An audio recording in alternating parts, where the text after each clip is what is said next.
Hello friends, आपका स्वागत है हमारे यूट्यूब चैनल स्टडी 15 पर। तो आज हम इंडियन पॉलिटी का एक महत्वपूर्ण टॉपिक करने जा रहे हैं जिसका नाम है भारतीय नागरिकता। इस टॉपिक से रिलेटेड आज हम सारे के सारे ऑब्जेक्टिव क्वेश्चंस को कवर कर लेंगे जो आपके आने वाले एग्जाम्स के लिए बहुत ही ज्यादा महत्वपूर्ण साबित होंगे। तो देरी ना करते हुए चलिए शुरुआत करते हैं आज के पहले क्वेश्चन के साथ। तो आज का पहला क्वेश्चन है, भारत के संविधान के निम्नलिखित भागों में से कौन सा भाग नागरिकता से संबंधित है। इंपॉर्टेंट क्वेश्चन है एग्जाम पॉइंट ऑफ व्यू से कि भारत के संविधान में ऐसा कौन सा भाग है जो नागरिकता से संबंधित है। तो भारत के संविधान में जो भाग 2 है वो क्या है, भारतीय नागरिकता से संबंधित है। तो इसलिए इसका जो सही आंसर है वो है आंसर नंबर ए। आज का अगला प्रश्न, भारतीय संविधान के निम्न में से कौन सा अनुच्छेद भारत में नागरिकता के विषय में है। इंपॉर्टेंट क्वेश्चन है एग्जाम पॉइंट ऑफ व्यू से कि भारतीय संविधान में ऐसे कौन से अनुच्छेद है जो भारतीय नागरिकता के विषय में है। तो भारतीय संविधान में जो अनुच्छेद 5 से 11 है वो क्या है, भारत के नागरिकता के विषय में है। इसलिए जो इसका सही आंसर है वो है आंसर नंबर सी। आज का अगला प्रश्न, भारतीय संविधान के अनुच्छेद 5 में प्रयुक्त वाक्यांश प्रत्येक व्यक्ति में शामिल है। इंपॉर्टेंट क्वेश्चन है एग्जाम पॉइंट ऑफ व्यू से कि भारतीय संविधान के अनुच्छेद 5 में जो प्रयुक्त वाक्यांश है प्रत्येक व्यक्ति, उसमें क्या क्या चीजें शामिल है। तो भारतीय संविधान के अनुच्छेद 5 में जो प्रयुक्त वाक्यांश में प्रत्येक व्यक्ति में जो शामिल चीजें हैं वो है कि एक बंदी, सशस्त्र सेनाओं का सदस्य और भारतीय क्षेत्र के अंदर जन्मा व्यक्ति, ये क्या है, प्रत्येक व्यक्ति में शामिल है। इसलिए जो इसका सही आंसर है वो है आंसर नंबर डी। आज का अगला प्रश्न, भारत के संविधान द्वारा किस प्रकार की नागरिकता प्रदान की जाती है। तो भारत के संविधान द्वारा हमें एकल नागरिकता प्रदान की जाती है। इसलिए जो इसका सही आंसर है वो है आंसर नंबर सी।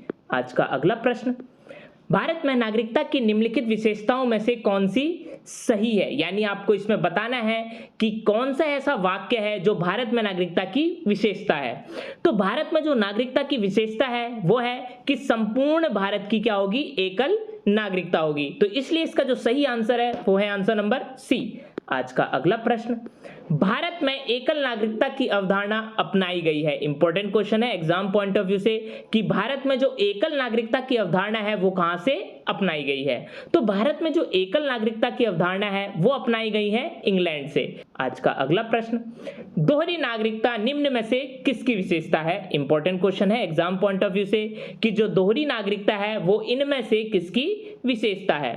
तो जो दोहरी नागरिकता है इनमें से संघीय सरकार की विशेषता है। इसलिए जो इसका सही आंसर है वो है आंसर नंबर बी।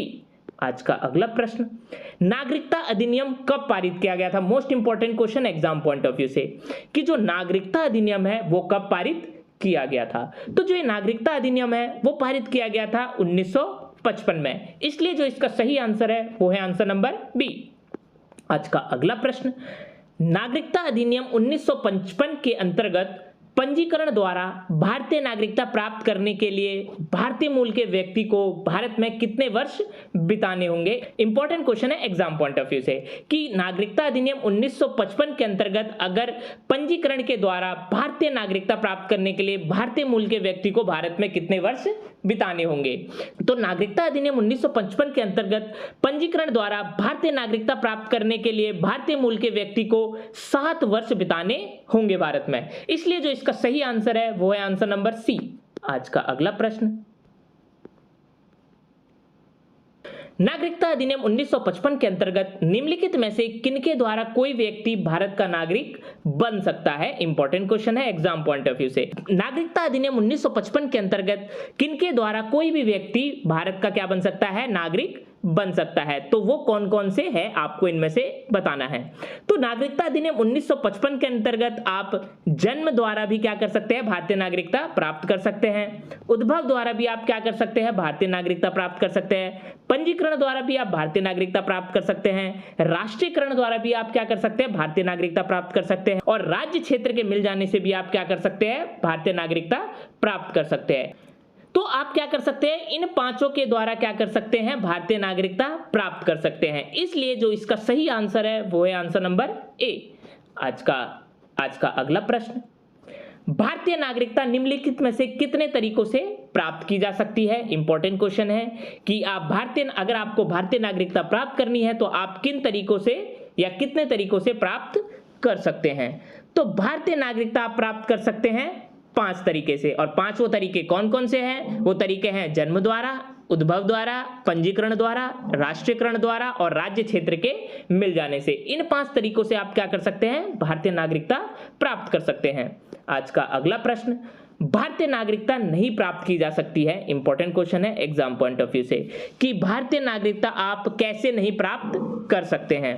तो भारतीय नागरिकता आप इनमें से भारतीय बैंक में धन जमा करके नहीं प्राप्त कर सकते हैं, इसलिए जो इसका सही आंसर है वो है आंसर नंबर डी। आज का अगला प्रश्न, देशीयकरण के द्वारा नागरिकता प्राप्त करने का आधार है। इंपॉर्टेंट क्वेश्चन है एग्जाम पॉइंट ऑफ व्यू से। अगर आपको देशीयकरण के द्वारा नागरिकता प्राप्त करनी है तो उसका आधार क्या है? तो अगर देशीयकरण के द्वारा अगर आपको नागरिकता प्राप्त करनी है तो उसका आधार है चयन। तो इसलिए इसका जो सही आंसर है वो है आंसर नंबर बी। आज का अगला प्रश्न, कौन अधिवास से नागरिक नहीं है? यानी आपको बताना है इनमें से कि किस अधिवास से आप भारत के नागरिक नहीं हैं। तो इनमें से जो अधिवास है जिससे आप भारतीय नागरिक नहीं हैं वो है कि संविधान लागू होने के पश्चात अपने कार्य के कारण भारत के राज्य क्षेत्र में मामूली तौर से निवासी रहा है। तो इस अधिवास से आप क्या है? भारत के नागरिक नहीं है। इसलिए जो इसका सही आंसर है वो है आंसर नंबर सी। आज का अगला प्रश्न, भारतीय नागरिकता किसके द्वारा दी जाती है? इंपॉर्टेंट क्वेश्चन है एग्जाम पॉइंट ऑफ व्यू से कि भारतीय नागरिकता किसके द्वारा दी जाती है। तो भारत में जो भारतीय नागरिकता है वो दी जाती है गृह मंत्रालय द्वारा। तो इसलिए जो इसका सही आंसर है वो है आंसर नंबर सी। आज का अगला प्रश्न, निम्नलिखित में से भारत में नागरिकता निर्धारण का विशिष्ट अधिकार किसे प्राप्त है? इंपॉर्टेंट क्वेश्चन है एग्जाम पॉइंट ऑफ व्यू से कि निम्नलिखित में से ऐसा कौन है जिसे भारत में नागरिकता निर्धारण करने का अधिकार प्राप्त है? भारत में नागरिकता निर्धारण करने का जिसे विशिष्ट अधिकार प्राप्त है वह है केंद्रीय सरकार। इसलिए जो इसका सही आंसर है वो है आंसर नंबर डी। आज का अगला प्रश्न, निम्न में से कौन नागरिकता के अर्जन हेतु शर्तों को नियत करने के लिए सक्षम है? इंपॉर्टेंट क्वेश्चन है। इनमें से वो कौन है जिसे नागरिकता के अर्जन हेतु शर्तों को नियत करने के लिए सक्षम है? तो नागरिकता के अर्जन हेतु शर्तों को नियत करने के लिए सक्षम है संसद। इसलिए जो इसका सही आंसर है वो है आंसर नंबर डी। आज का अगला प्रश्न, संविधान का कौन सा अनुच्छेद संसद को नागरिकता के अधिकार को नियमित करने की शक्ति प्रदान करता है? इंपॉर्टेंट क्वेश्चन है एग्जाम पॉइंट ऑफ व्यू से कि संविधान का ऐसा कौन सा अनुच्छेद है जो संसद को नागरिकता के अधिकार को नियमित करने की शक्ति प्रदान करता है? तो संविधान का जो अनुच्छेद 11 है वह क्या है? संसद को नागरिकता के अधिकार को नियमित करने की शक्ति प्रदान करता है। इसलिए जो इसका सही आंसर है वो है आंसर नंबर डी। आज का अगला प्रश्न, निम्नलिखित में से कितने तरीकों द्वारा भारत की नागरिकता गवाई जा सकती है? यह भी इंपॉर्टेंट क्वेश्चन है एग्जाम पॉइंट ऑफ व्यू से कि भारत में भारतीय नागरिकता कितने तरीकों से गवाई जा सकती है? तो भारत में 3 तरीकों द्वारा क्या है? भारत की नागरिकता गवाई जा सकती है। इसलिए जो इसका सही आंसर है वो है आंसर नंबर सी। आज का अगला प्रश्न, एक व्यक्ति अपनी नागरिकता खो देगा। तो ये भी इंपॉर्टेंट क्वेश्चन है एग्जाम पॉइंट ऑफ व्यू से। अभी हमने पढ़ा था कि भारत में कितने तरीकों द्वारा नागरिकता गवाई जा सकती है। तो हमने पढ़ा था उसमें कितने तरीके थे? 3। तो वो तरीके आज हम इसमें पढ़ेंगे। तो एक व्यक्ति अपनी नागरिकता कैसे खो सकता है? तो एक व्यक्ति अपनी नागरिकता खो सकता है यदि उसने क्या कर दिया? नागरिकता से त्याग कर दिया। दूसरा, सरकार अगर उसकी नागरिकता वापस ले ले। तीसरा, अगर वह अन्य देश की नागरिकता ले ले। तो इन 3 तरीकों से क्या है? कोई भी व्यक्ति अपनी नागरिकता खो सकता है। इसलिए जो इसका सही आंसर है वो है आंसर नंबर डी। आज का अगला प्रश्न, निम्नलिखित में से कौन सा तरीका ऐसा है जो नागरिकता समाप्त नहीं कर सकता है? इंपॉर्टेंट क्वेश्चन है एग्जाम पॉइंट ऑफ व्यू से कि निम्नलिखित में से ऐसा कौन सा तरीका है जिसके द्वारा नागरिकता समाप्त नहीं हो सकती? तो इनमें से जो तरीका है जिसके द्वारा किसी भी व्यक्ति की नागरिकता समाप्त नहीं हो सकती वो है कि कुछ महीनों के लिए दूसरे देश में दूर यात्रा पर जाना। तो इस तरीके द्वारा कोई भी क्या है? व्यक्ति नागरिकता नहीं खो सकता है। इसलिए जो इसका सही आंसर है वो है आंसर नंबर सी। आज का अगला प्रश्न,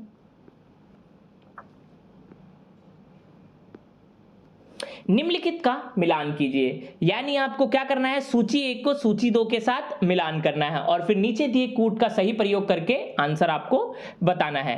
तो इसमें जो सबसे पहला है वो है कि भारतीय नागरिकता को प्राप्त करने का तरीका। तो भारतीय नागरिकता को प्राप्त करने का जो तरीका है वो है पंजीकरण से। दूसरा, भारतीय नागरिकता को अंत करने का तरीका। तो भारतीय नागरिकता को अंत करने का तरीका है वंचित करने से। तीसरा, मूल अधिकार। तो मूल अधिकार कैसे कि मूल अधिकार जो है कि विधि के तहत समता तथा विधियों के समान। तो इसलिए इसका जो कूट का जो सही आंसर है वो है आंसर नंबर ए। आज का अगला प्रश्न, नागरिकता संशोधन अधिनियम 2015 के अंतर्गत निम्नलिखित में से कौन भारतीय कार्ड धारक प्रवासी नागरिक के रूप में पंजीकृत होने के लिए अर्ह नहीं है। इंपॉर्टेंट क्वेश्चन है एग्जाम पॉइंट ऑफ व्यू से कि नागरिकता संशोधन अधिनियम 2015 के अंतर्गत आपको बताना है निम्नलिखित में से ऐसा कौन सा भारतीय कार्ड धारक है जो प्रवासी नागरिक के रूप में पंजीकृत होने के लिए अर्ह नहीं है। तो इनमें से जो नागरिकता संशोधन अधिनियम 2015 के अंतर्गत वो भारतीय जो कार्ड धारक प्रवासी नागरिक के रूप में पंजीकृत होने के लिए आहे नहीं है वो है कि वे भारतीय जो विभाजन के उपरांत पाकिस्तानी प्रवासी हो गए थे। इसलिए जो इसका सही आंसर है वो है आंसर नंबर सी। आज का अगला प्रश्न, भारत में किस राज्य में सामान्य नागरिक संहिता है, यानी सामान्य नागरिक संहिता यूनिफॉर्म सिविल कोड जो भारतीय संविधान के अनुच्छेद 44 में है। तो भारत में ऐसा कौन सा राज्य है जिसमें सामान्य नागरिक संहिता है। तो भारत में जो गोवा राज्य है उसमें ही सिर्फ क्या है, सामान्य नागरिक संहिता है। तो इसलिए जो इसका सही आंसर है वो है आंसर नंबर डी। आज का अगला प्रश्न और अंतिम प्रश्न, 14 जनवरी 2020 को उच्चतम न्यायालय में नागरिकता अधिनियम के खिलाफ याचिका दायर करने के लिए केरल सरकार द्वारा भारतीय संविधान के किस अनुच्छेद का प्रयोग किया गया था। Most important question exam point of view से कि 14 जनवरी 2020 को उच्चतम न्यायालय में नागरिकता संशोधन अधिनियम CAA के खिलाफ याचिका दायर करने के लिए केरल सरकार द्वारा भारतीय संविधान के किस अनुच्छेद का प्रयोग किया गया था। तो CAA के खिलाफ याचिका दायर करने के लिए केरल सरकार द्वारा भारतीय संविधान के अनुच्छेद 131 का प्रयोग किया गया था। इसलिए जो इसका सही आंसर है वो है आंसर नंबर ए। तो ये थे आज के टॉप 25 क्वेश्चंस भारतीय नागरिकता से रिलेटेड। तो इस वीडियो में हमने सारे के सारे क्वेश्चंस को कवर कर लिया है। तो अगर ये वीडियो आपको अच्छी लगी तो जाकर हमारे चैनल को सब्सक्राइब करिए और लाइक के बटन को दबाना ना भूलिएगा।